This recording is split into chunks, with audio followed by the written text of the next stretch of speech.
हरियाणा के जिंद में किसान महापंचायत में उमड़ी भारी भीड़। राकेश टिकैत ने सरकार को चिताया। कृषि कानून वापसी की जगह गद्दी वापसी ना मांगने लगे किसान। कांग्रेस नेता राहुल गांधी ने कहा, 1% के हक में और 99% आबादी के खिलाफ है आम बजट। किसानों की मांग अनसुनी करने के लिए किलेबंदी कर रही है सरकार।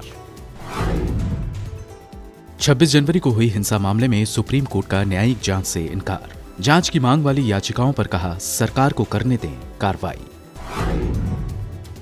26 जनवरी को लाल किले पर हुए उपद्रव को लेकर पंजाबी फिल्म अभिनेता दीप सिद्धू समेत 4 लोगों पर 1 लाख का इनाम घोषित। सुराग देने वालों को दिल्ली पुलिस देगी इनाम।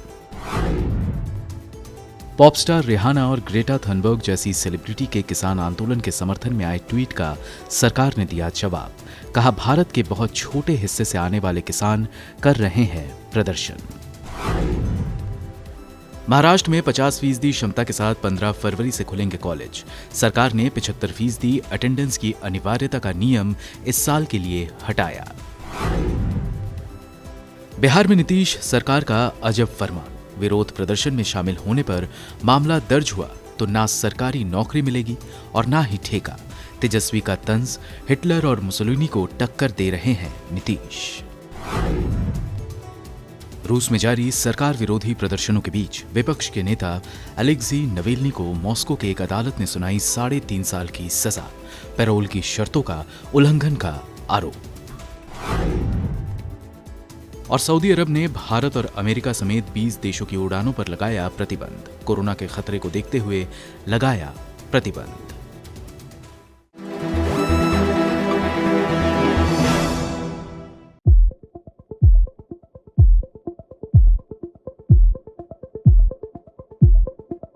दो महीने से भी ज्यादा वक्त से जारी किसान आंदोलन को दुनिया भर का समर्थन मिल रहा है। दर्जनों विदेशी एक्टर, एक्ट्रेस, सोशल एक्टिविस्ट और पॉलिटिशियन ने किसान आंदोलन को अपना समर्थन दिया है। किसानों के समर्थन में विदेशी पॉप स्टार रिहाना के ट्वीट के बाद क्लाइमेट एक्टिविस्ट ग्रेटा थनबर्ग और ब्रिटिश संसद की सदस्य क्लाउडिया वेबी ने भी भारतीय किसानों के साथ एकजुटता दिखाई है।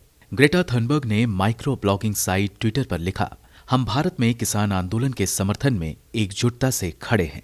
इससे पहले अमेरिकी पॉप स्टार रिहाना ने एक न्यूज आर्टिकल साझा करते हुए फार्मर्स प्रोटेस्ट हैशटैग के साथ ट्वीट किया कि हम इसके बारे में बात क्यों नहीं कर रहे हैं। इसके बाद ब्रिटिश संसद की सदस्य क्लाउडिया वेबी ने रिहाना के ही ट्वीट को साझा करते हुए लिखा है कि भारतीय किसानों के प्रति एकजुटता। धन्यवाद रिहाना। ऐसे युग में जहां राजनीतिक नेतृत्व की कमी है, हम दूसरों के आगे बढ़ने के लिए आभारी हैं। इनके अलावा कई विदेशी हस्तियों ने किसान आंदोलन के समर्थन में आवाज उठाई है। नेशनल पब्लिक रेडियो की भारतीय कॉरेस्पॉन्डेंट ने ट्वीट किया कि भारत को इसी हस्तक्षेप की जरूरत है। यही नहीं, अमेरिकी उपराष्ट्रपति कमला हैरिस की लेखक और भतीजी मीना हैरिस ने आंदोलनरत किसानों के लिए सोशल मीडिया पर अपना समर्थन दिया है। उन्होंने ट्विटर पर लिखा, ये कोई संयोग नहीं है कि दुनिया के सबसे पुराने लोकतंत्र पर हमला हुए 1 महीना भी नहीं हुआ है और जैसा कि हम बात कर रहे हैं, सबसे ज्यादा आबादी वाला लोकतंत्र हमले के अधीन है। अमेरिकी मूल की राइज अप मूवमेंट की संस्थापक वेनेसा नकाटे ने ट्वीट किया, अभी भारत में जो भी हो रहा है उस पर बात किया जाना चाहिए। क्लाइमेट चेंज के लिए आवाज उठाने वाली संस्था जीरो आवर की संस्थापक जेमी मर्गोलिन ने भी ट्वीट कर कहा, यह जरूरी है कि अंतर्राष्ट्रीय कम्युनिटी किसानों के समर्थन में एकजुटता से खड़े हो। वहीं 9 साल की क्लाइमेट एक्टिविस्ट लिसिप्रिया कंगुजाम ने ट्वीट कर कहा, डियर फ्रेंड्स, इस ठंड के मौसम में सड़कों पर सो रहे हमारे लाखों गरीब किसान आपसे कुछ भी उम्मीद नहीं करते हैं, बस आपके प्यार का एक ट्वीट और उनके कारण का समर्थन। एकजुटता उनके लिए बहुत मायने रखती है। हमारे भारतीय हस्तियां कहीं खो गए हैं। वहीं अमेरिकी हाउस के प्रतिनिधि जिम कोस्टा ने भी देश में फैली अशांति पर चिंता जताई और कहा कि स्थिति पर करीब से नजर रखी जा रही है। उन्होंने ट्वीट किया, भारत में हो रही घटनाएं परेशान करने वाली हैं। विदेश मामलों की समिति के एक सदस्य के रूप में मैं स्थिति की बारीकी से निगरानी कर रहा हूं। शांतिपूर्ण विरोध के अधिकार का हमेशा सम्मान किया जाना चाहिए।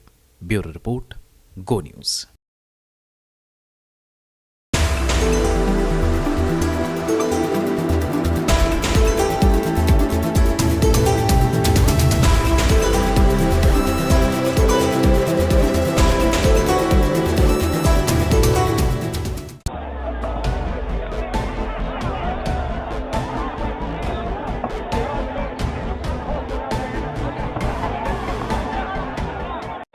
कंडे लगाऊंगा विजेंदर श्री खुदान।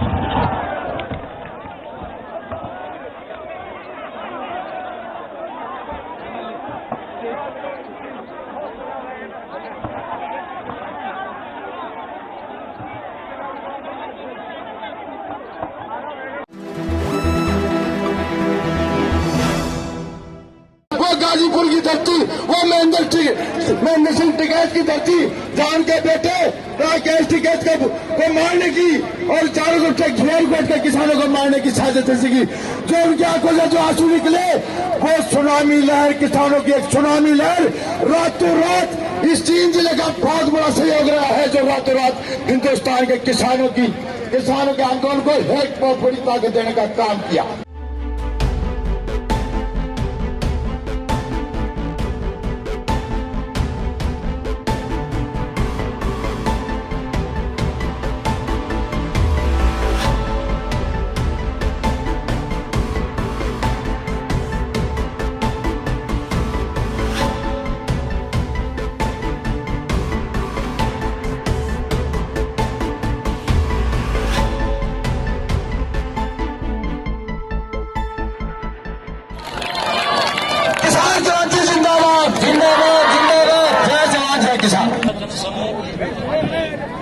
मंच पर उपस्थित हमारे सारे किसान योद्धा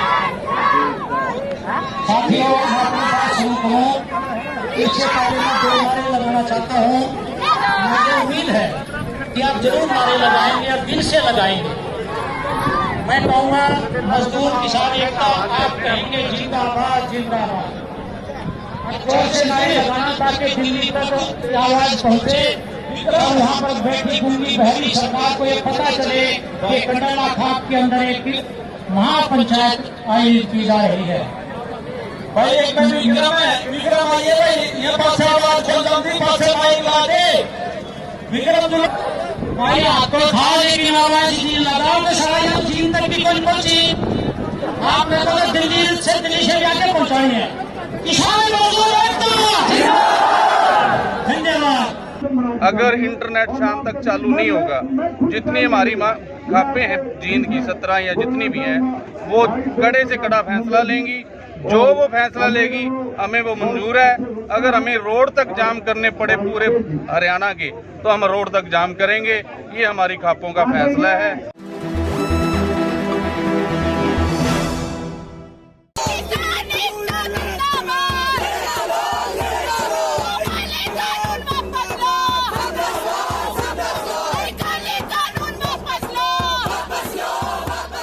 हम लोग यहाँ दिल्ली के देश के नागरिक हैं और दिल्ली के रहने वाले हैं और यहाँ पर आप छात्र संगठन, महिला संगठन, ट्रेड यूनियन, बहुत सारे संगठन, बहुत सारे लोग ऐसे इंडिविजुअल लोगों को भी देख रहे हैं जो बेसिकली किसानों के समर्थन में आए हैं और ये बताने के लिए आए हैं कि किसानों की मांगों के साथ हम लोग हैं और सरकार जिस तरह से किसानों के खिलाफ युद्ध छेड़ रही है, जिस तरह की युद्ध स्तर की तैयारी कर रही है किसानों के खिलाफ, इसकी भर्त्सना करने के लिए हम लोग आए हैं सड़क पे। ये कहने के लिए आए हैं कि किसानों के साथ आप जो कर रहे हैं आप हमारे साथ भी करिए। भले पूरी दुनिया देख रही है आपके करतूतों को और हम आवाज़ उठाने आए हैं। हमें आप डरा नहीं सकते, हमारी आवाज़ को आप बंद नहीं कर सकते। किसानों की आवाज़ सच की आवाज़ है, उसे आप बंद नहीं कर सकते। मोदी तारी गुंडागिर्दी नहीं चलेगी, नहीं चलेगी। मोदी तारी तानाशाही नहीं चलेगी, नहीं चलेगी। जिन्होंने 26 जनवरी को गदर काटा था सड़कों पे, बीजेपी के कार्यकर्ता थे, लेकिन अब वो रिहाई की भी मांग कर रहे हैं अमरिंदर सरकार, इसमें क्या कहेंगे आप? नहीं, मैं मानती हूँ कि जो युवा थे, भाई करवाने वाले तो दूसरे थे ना, जो युवा थे, जो जिनको गुमराह किया गया, कहा गया कि आप ऐसा करो, ये तो वो उनकी रिहाई होगी तभी तो वो सच सच बोल भी बता भी पाएंगे कि किसने उनसे कहा ये सारा सब कुछ करने के लिए। एक रूट दिया गया था, उस रूट से नहीं जाना चाहिए। नहीं, रूट वही मैं कह रही हूँ, सरकार वही मैं कह रही हूँ। देखिए रूट अव्वल तो ये कि रूट जैसा कि मैंने कहा, देखिए अलग अलग संगठन है और जो किसान संगठन थे वो मेनली एक ही रूट पे चले। कुछ लोग थे जिन्होंने गुमराह किया, जिन्होंने दूसरी जगह जाने की बात की। आप मानते हो किसान नहीं थे? नहीं, क्यों नहीं, क्यों हम कहेंगे किसान नहीं थे? हम कह रहे हैं कि वो जो भी चलने वाले तो किसान थे। किसानों को गुमराह, किसानों के एक हिस्से को गुमराह करके उनको ये करने। और उसमें मैं आपको बताऊं कि मुझे गाजीपुर वालों ने बताया कि पुलिस ने भी उनको गुमराह किया क्योंकि वो रूट पे चलना चाहते थे और उनको कहाँ पर रूट जो है, उनको तो दिल्ली वाला रूट आता नहीं है, तो उनको जिस तरह से पुलिस बनाई हुई थी ये, उसके हिसाब से वो चलते रहे और वो पा गए कि अचानक वो ITO पर है। उन्होंने कहा हम तो रूट ही पे चलना चाहते थे, कैसे ये हो पाया। तो ये चीज़ देखिए कि मामला है, सरकार पुलिस ने अगर ITO पे हमला न किया होता तो वहाँ हंगामा ना हुआ होता, किसान आपस में खुद ही लौट गए। ऐसा कोई हंगामा तो पुलिस ने किया पुलिस ने किया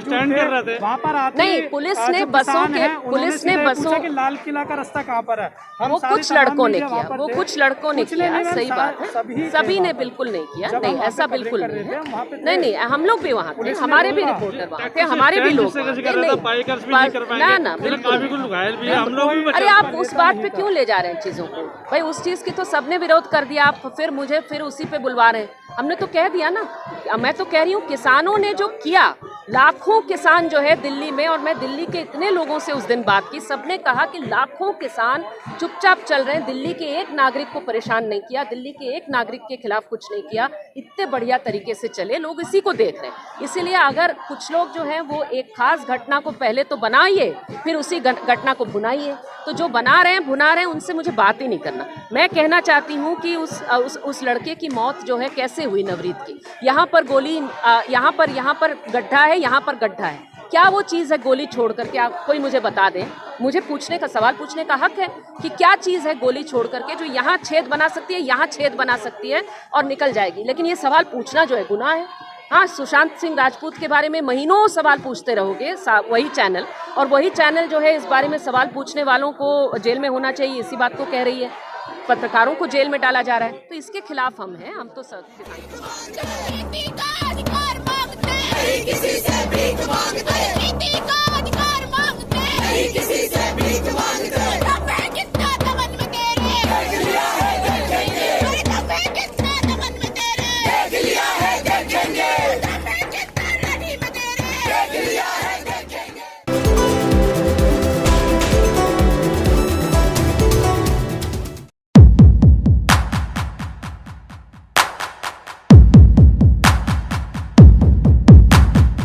मोदी सरकार का दावा है कि नए कृषि कानूनों से किसानों को बहुत फायदा होगा।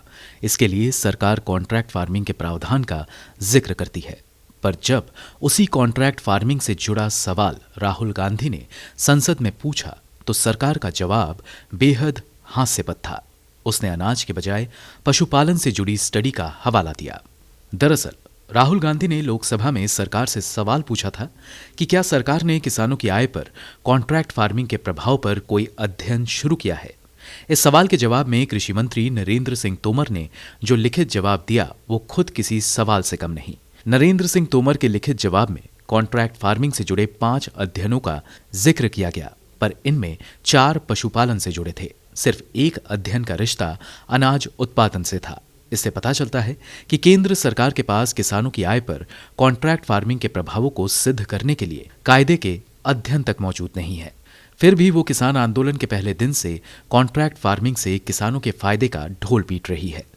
कॉन्ट्रैक्ट फार्मिंग को लेकर बीते कुछ सालों में तमाम ऐसी शिकायतें आई हैं जिनमें कहा गया कि गुणवत्ता का सवाल उठाकर कंपनियों ने किसानों से किया गया वायदा पूरा नहीं किया, या फिर बाजार में कम कीमत का हवाला देकर उसे कॉन्ट्रैक्ट के हिसाब से भुगतान नहीं मिला। नया कृषि कानून ऐसे विवादों को अदालत जाने से भी रोकता है, जिस पर ना सिर्फ किसान हैरान हैं बल्कि कंपनियों और सरकार की मिलीभगत के सबूत के तौर पर भी इसे पेश करते रहे हैं। जाहिर है सरकार को इस बाबत संदेह दूर करने के लिए काफी प्रयास करने होंगे। राहुल गांधी को दिए गए जवाब ने तो ये संदेह और बढ़ा ही दिया है। ब्यूरो रिपोर्ट, गो न्यूज।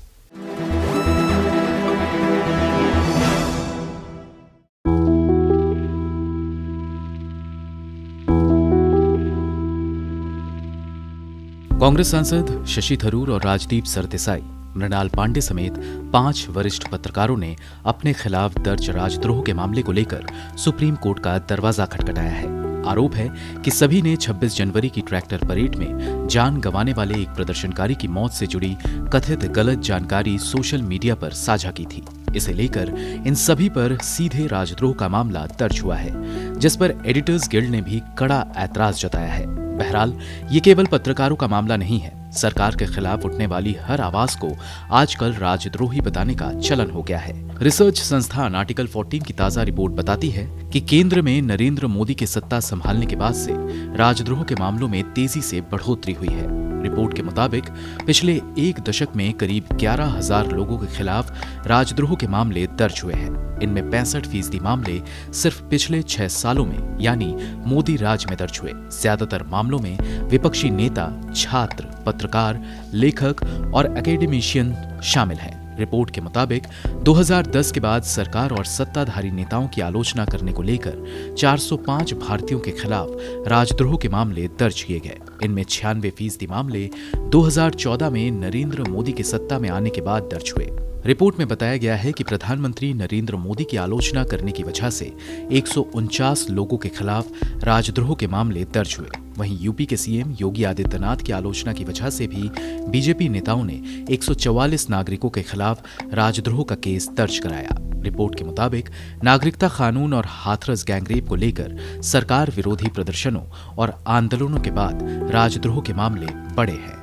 सीएए विरोधी प्रदर्शनों के दौरान राजद्रोह के 25 मामले दर्ज हुए और इनमें अकेले भाजपा शासित राज्यों में दर्ज 22 मामलों में 3,700 लोग निशाने पर आए।